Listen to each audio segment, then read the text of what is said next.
Hi there, and a very warm welcome to Season 6, Episode 37 of People Soup. It's Ross McIntosh here.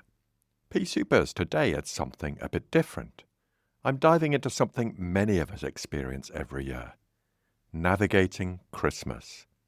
For some, the holidays are joyful and bright. For others, complicated, stressful, lonely, or overwhelming. And for many of us, it's a mix of all of the above and more. So today I want to explore Christmas through the lens of acceptance and commitment therapy, or ACT, an approach grounded in psychological flexibility, compassion, and living by your values. However the approaching holiday feels for you, this episode could help you look after yourself and navigate the challenges of the festive season.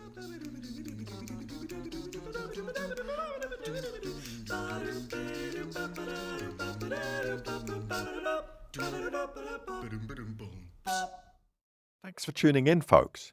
People Soup is a podcast that mixes stories, science, and a sprinkle of daftness to explore what helps people thrive at work and beyond. Our mission is to give you the ingredients for a better work life through insights and stories grounded in behavioural science, especially acceptance and commitment therapy and other evidence-based approaches. Before we go on, let's take a quick scoot over to the news desk. I'm delighted to share that we're looking for impact partners, and some of you have already been in touch. We're on the lookout for organizations, teams, or practitioners who want to join us in extending the reach of ACT in the workplace. Through collaboration with Paul Flaxman at City St George's, University of London, and me, the aim is to move from research practice into real-world impact. This is a chance to be part of something measured, meaningful, and growing in reach. If you've already got ACT-based work happening or want to build it, we'd love to explore together and keep in touch. Read more via the link in the show notes or on my website at rossmcintosh.co.uk. And, Pea Soupers, I've also launched the next cohorts of small group supervision for ACT in the workplace. It's especially for practitioners who want a supportive space to deepen their skills, share challenges, and explore ACT-based facilitation and organizational impact. Again, all the details are in the show notes. 2 places have already been snapped up for Cohort 2, leaving 3 spots, and there are still 5 places for Cohort 3. Early bird offers currently end on the 20th of December, and there's a free info session this Friday, the 12th of December. I'll add some more of these free info sessions as soon as I can. On the coaching front, it's rare, but I do have space for a couple of coaching clients as we head into the new year. So if you're thinking about how to land well in 2026, or you'd simply like to explore coaching with me, just drop me a line or book a free chat via my website. And finally, some exciting news. I think I found the platform that will help me build some communities. It's an audio-only platform, and I'm learning all about it at the moment. There'll be more news shortly, but at the moment I'm thinking of communities for learners, practitioners, including impact partners, and leaders, so please do watch this space. Enough excitement. Get a brew on and have a listen to my thoughts on navigating Yuletide.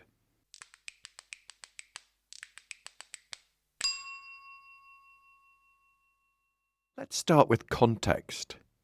Take a moment to pause and think about your context for this Christmas. You might have well-established routines and traditions, or maybe the context has shifted for you this year. It's important to recognize your context and any shifts. For example, for the last few years, me and Manolo have spent Christmas with Dad in the Northeast. We'd go out for Christmas lunch in a local pub, by a roaring fire, and have a super time. So this year is a big shift for us. We'll be heading to Granada to spend time with the Spanish family, which will be lovely and also poignant. Take a moment to pause and think about your context. Is there a familiar routine on the horizon, or is there a shift which means you'll be navigating new territory? It's worth thinking about to help you plan a little and notice perhaps new stories and thoughts popping up, or perhaps the stories and thoughts are very familiar. Let's think about what we think Christmas should be. because we all carry stories about Christmas.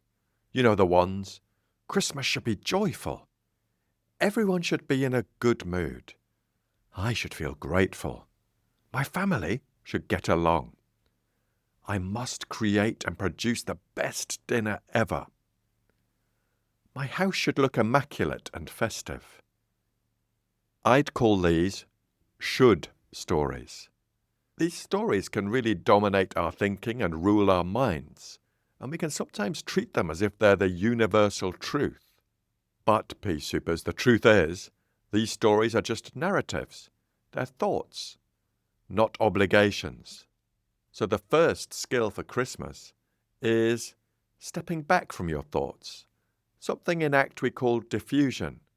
Stepping back from those thoughts instead of getting all tangled up with them and believing them to be 100% true and 100% worthy of your attention. Imagine that you're simply noticing these stories and thoughts. There's my mind telling me Christmas must be perfect. Or, there's the old story that I should be enjoying every moment of this. Or perhaps, there you are again, mind, handing me the same rule book as you do every year.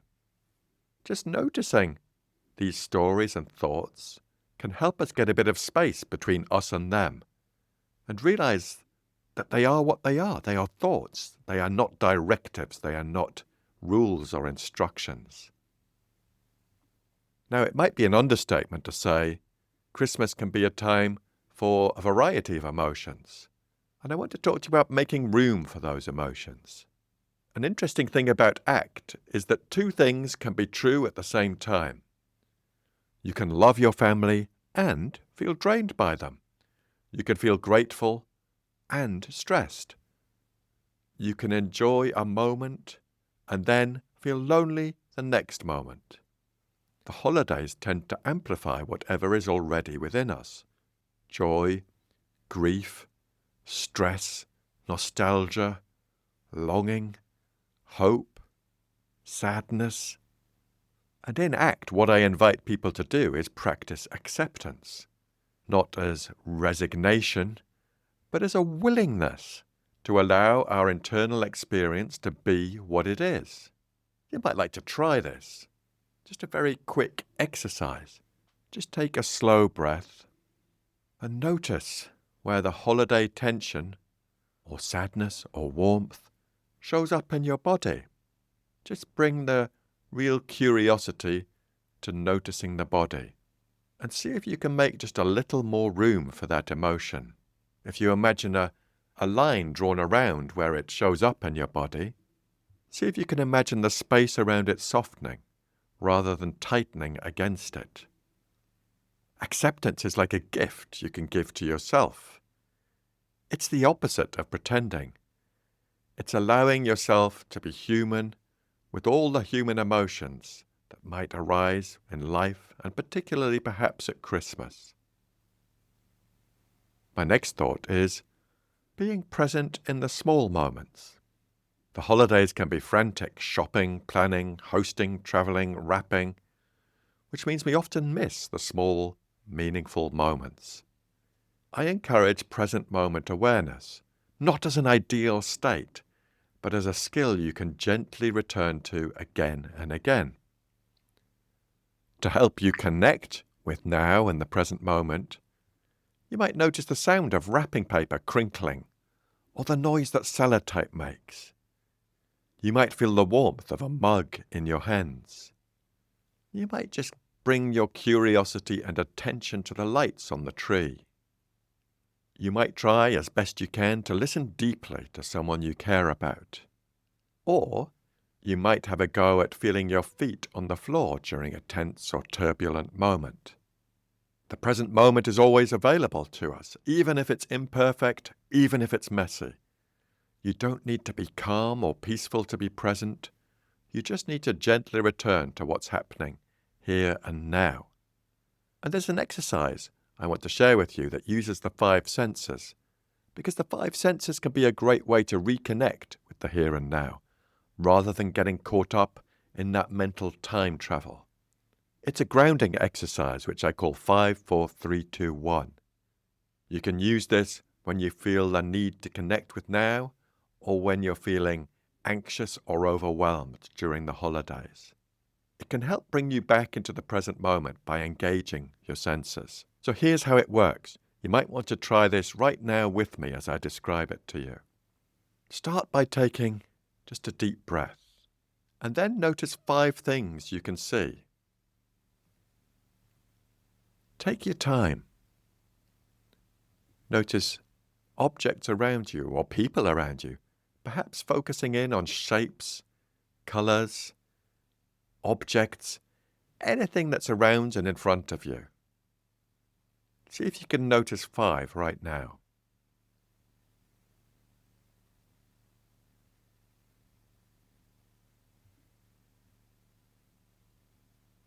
Then, notice 4 things you can feel. Maybe bring your curiosity and attention to the chair beneath you, perhaps your feet on the floor, or feeling the fabric of your clothes against your body. Maybe there's a particular temperature around you too. You can feel the air. Maybe there's a warmth in the air, or perhaps a chill in the air. Have a go at noticing 4 things that you can feel. Next, we move on to the number 3. 3 things you can hear. Maybe sounds to the left or the right, above or below you. Maybe persistent sounds in the distance, or sounds that arise and then disappear. If you're having a go, I'll just leave a bit of a pause now for you to just tune in to the sounds that are around you.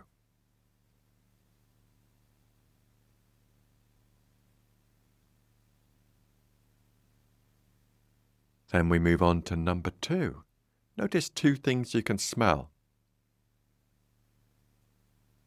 Might be in the room you're in. It might be from yourself or the clothing you're wearing. If there's nothing obvious, notice 2 neutral scents of the space around you.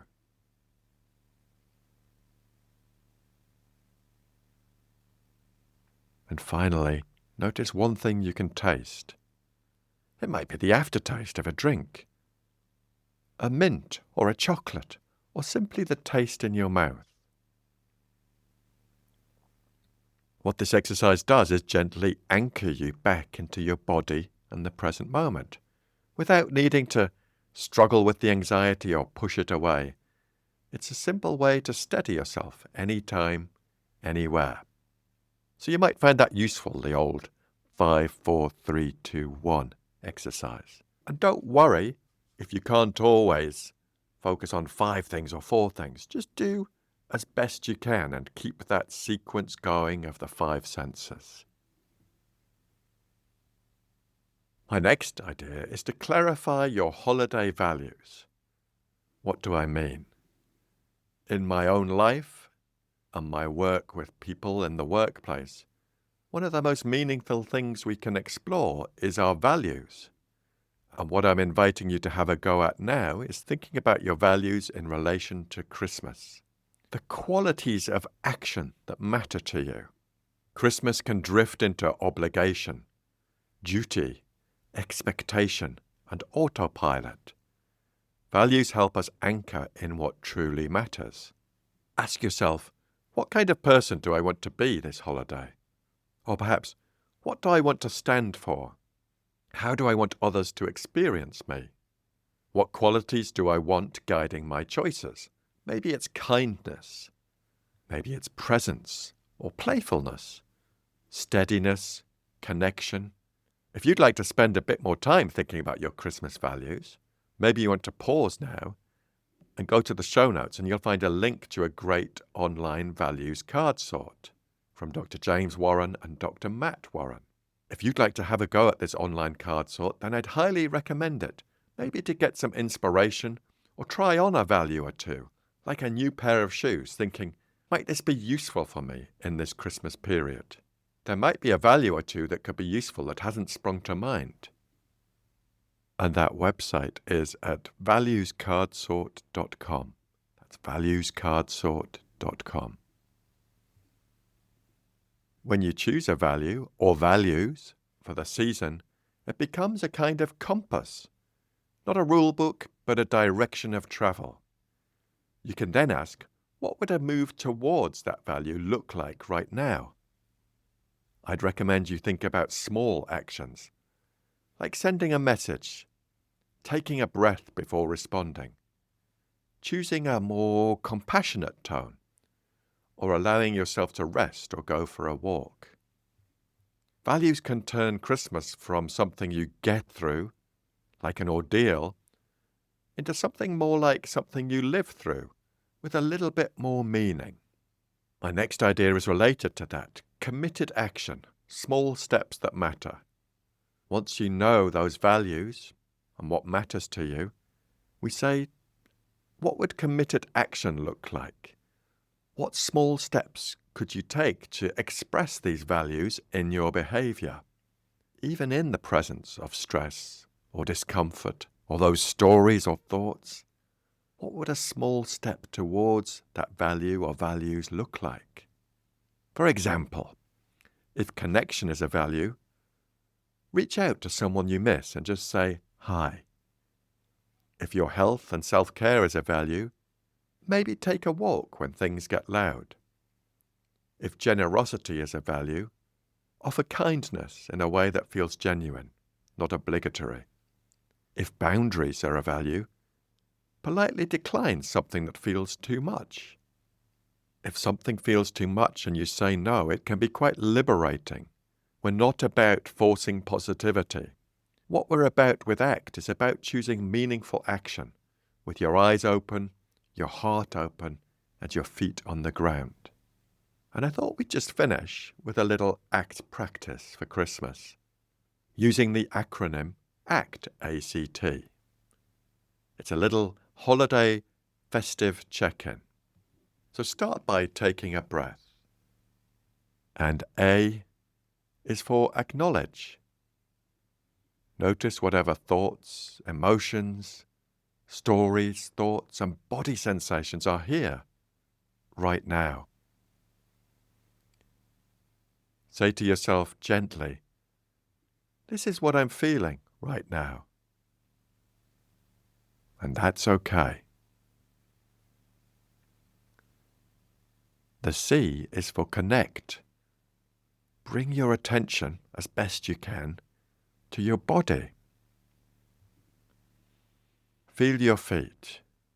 Just take a moment to notice your breath, letting yourself land in the present moment, coming back to now. And our T stands for take action. Ask, what's one small step I can take, guided by my values, in this moment? Just one small step. The smaller the better. One move towards the person you want to be this Christmas. That's it, Pea Supers. My reflections on navigating Christmas with ACT in the bag. You'll find the show notes for this episode at peoplesoup.captivate.fm or wherever you get your podcasts. Now more than ever, you can help me reach more people with the special People Soup ingredients. Stuff that could be really useful for them. So please, if you found this episode useful, do share it with people you know. Thanks to Andy Glenn for his spoon magic and Alex Engelberg for his vocals. But most of all, dear listener, thanks to you. Look after yourselves, Pea Supers, and bye for now. And here's a little festive carol verse to sign off. Hark the strictly angels sing, glory to the moist prawn ring, curry on low and a crate of mild, simmering tensions reconciled. Joyful, all ye bakers rise, prep the Yule log, mince those pies, with the Hollywood host proclaim, your ganache is rather lame. Hark the strictly dancers spring, glory to the moist prawn ring.